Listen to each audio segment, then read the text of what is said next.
Le ministère de l'Enseignement supérieur et de la Recherche scientifique a récemment reçu une invitation officielle de l'ambassade des États-Unis en Algérie concernant le programme Study of the US Institutes, SUSI 2025. Ce programme prestigieux destiné aux enseignants-chercheurs algériens vise ainsi à renforcer la compréhension mutuelle entre les peuples en approfondissant les connaissances sur la société, la culture, les institutions et les valeurs américaines. Le programme SUSI s'inscrit alors dans une démarche de diplomatie culturelle et éducative menée par le Bureau des Affaires éducatives et culturelles, ECA, du département d'État américain.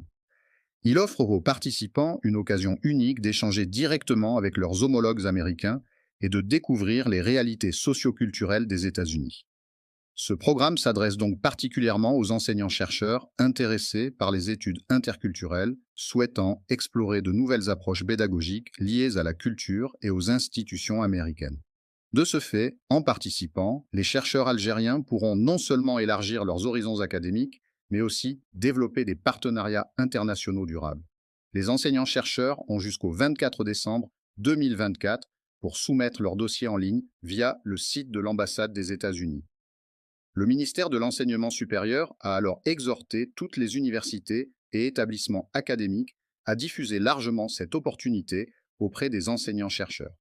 Il leur est donc également demandé de soumettre une liste des candidats ayant postulé à ce programme. Ainsi, cette initiative reflète la volonté du ministère de promouvoir les échanges internationaux dans le domaine académique et de renforcer les compétences des chercheurs algériens sur le plan global. Chaque année, l'ambassade des États-Unis à Alger propose diverses opportunités d'échanges éducatifs et culturels pour les Algériens. Ces programmes, allant de séjours d'une semaine à des études postdoctorales de longue durée, sont conçus pour renforcer la compréhension mutuelle entre les peuples, offrir un accès direct à la culture et aux institutions américaines, stimuler la collaboration entre les chercheurs et étudiants des deux pays.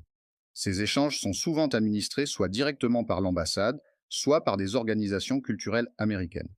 Pour les chercheurs algériens, le programme SUSI 2025 représente une opportunité précieuse de développer une perspective interculturelle enrichissante, améliorer leurs approches pédagogiques et académiques, créer un réseau international avec des collègues et des institutions américaines.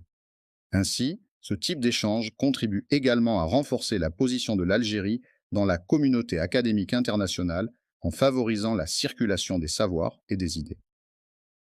Une nouvelle affaire de corruption vient d'éclater en France. Deux individus, dont deux hommes et une femme, ont été mis en examen pour avoir organisé un réseau de fraude aux tests de français, indispensable pour obtenir un titre de séjour en France ou pour se faire naturaliser. Selon les premiers éléments de l'enquête, ces personnes auraient perçu des sommes d'argent importantes en contrepartie de la réussite de ces tests de français et par conséquent de l'obtention de la nationalité française ou d'un titre de séjour. Selon le parquet d'Angers, deux hommes et une femme ont été mis en examen début décembre pour avoir reçu de l'argent en échange de faux tests de français, obligatoires pour les naturalisations et la régularisation des ressortissants en situation irrégulière en France. L'enquête a débuté en avril 2024. En effet, la section de recherche CER d'Angers a exploité des renseignements sur un réseau actif qui aurait accordé des facilités à des ressortissants étrangers pour la réussite des épreuves de tests de français, ce document délivré par un organisme public et qui atteste que la personne maîtrise les fondamentaux de cette langue. Par ailleurs, après de nombreuses surveillances et vérifications, les enquêteurs ont confirmé l'implication d'une salariée de la KENAM en charge des TCF, âgé de 49 ans, et son compagnon âgé de 50 ans, et un enseignant de français chargé de faire passer les épreuves de français. Le parquet d'Angers a d'ailleurs ouvert une information judiciaire en juillet dernier pour escroquerie en bande organisée, blanchiment de fraude fiscale, aide à l'entrée et au séjour de ressortissants étrangers. Au total, 33 membres de la section de recherche, SR d'Angers, ont été mobilisés début décembre 2024 pour procéder à l'arrestation de ces trois suspects et aux opérations de saisie. Dans le cadre de cette opération, les enquêteurs ont mis la main sur un total de 10 000 euros en liquide et 200 000 euros en placement. En revanche, les trois suspects ont été placés en garde à vue, puis déférés début décembre. Les deux hommes ont été placés sous contrôle judiciaire, tandis que la femme, désignée comme le cerveau ayant orchestré ce réseau, a été placée en détention provisoire. Les investigations se poursuivent pour identifier les autres personnes ayant participé à cette fraude. ainsi que les 250 bénéficiaires ayant validé, grâce à ces individus, leur test de connaissance de français. L'euro poursuit sa chute sur le marché noir algérien et passe sous la barre des 250 dinars ce 19 décembre 2024. Après avoir battu record sur record, atteignant des seuils historiques les mois derniers, l'euro enregistre désormais une dévaluation. Actuellement, 100 euros se négocient à 25 200 dinars à la vente et 24 800 dinars à l'achat, selon les informations provenant de la place Square Port Saïd. Cette légère baisse fait suite à l'augmentation de l'allocation touristique à 750 euros, annoncée récemment par le président Abdelmadjid Tebboune.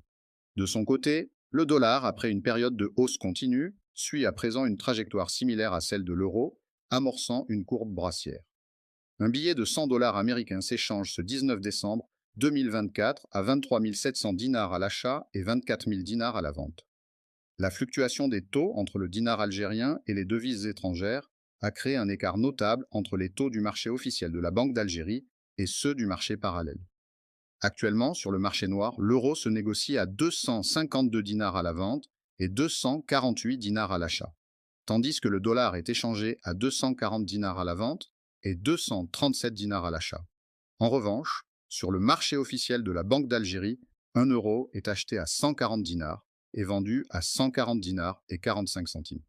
Tandis que le dollar s'échange à 133,76 dinars à l'achat et 133,77 dinars à la vente. Toutefois, avec l'entrée en vigueur en janvier 2025 de nouvelles mesures économiques prévues par le gouvernement, la situation risque de redynamiser le marché parallèle, impactant ainsi les cotations des devises et la demande sur les circuits informels.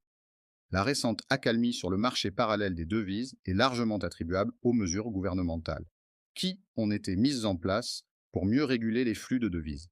Parmi ces restrictions, nous pouvons citer le plafonnement à 7 500 euros du montant annuel autorisé à l'exportation, en limitant la quantité de l'euro pouvant être transporté légalement. Cette décision a restreint l'accès aux devises, l'augmentation de l'allocation touristique à 750 euros par voyageur adulte.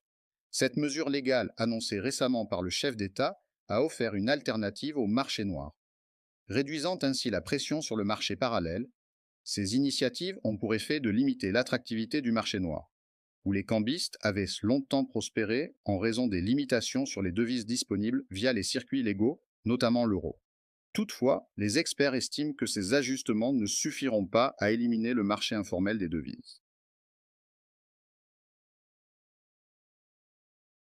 Fiat Doblo Panorama 2025, le nouveau-né Made in Algeria de l'usine Stellantis d'Oran, dévoilé Fiat Algérie, a fait forte impression lors de la 32e édition du Salon de la production nationale en dévoilant le prototype du Doblo Panorama. Ce monospace compact, conçu spécialement pour les familles algériennes, a suscité un vif intérêt auprès du public. Le Doblo Panorama, qui sera assemblé dans l'usine Stellantis d'Oran à partir de janvier 2025, se distingue par son design robuste et fonctionnel, parfaitement adapté aux besoins des familles. Sous le capot, on retrouve un moteur essence 1,6 litres de 115 chevaux, couplé à une boîte manuelle à 5 rapports. Un choix judicieux selon Fiat Algérie, qui privilégie ainsi une motorisation éprouvée et adaptée aux conditions locales.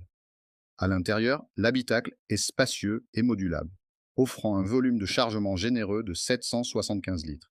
L'équipement est complet avec un écran tactile de 10 pouces, compatible avec les smartphones, la climatisation manuelle et des équipements de sécurité modernes. Les tarifs et les différentes versions disponibles seront annoncés lors du lancement officiel, une fois la phase de développement du prototype finalisée.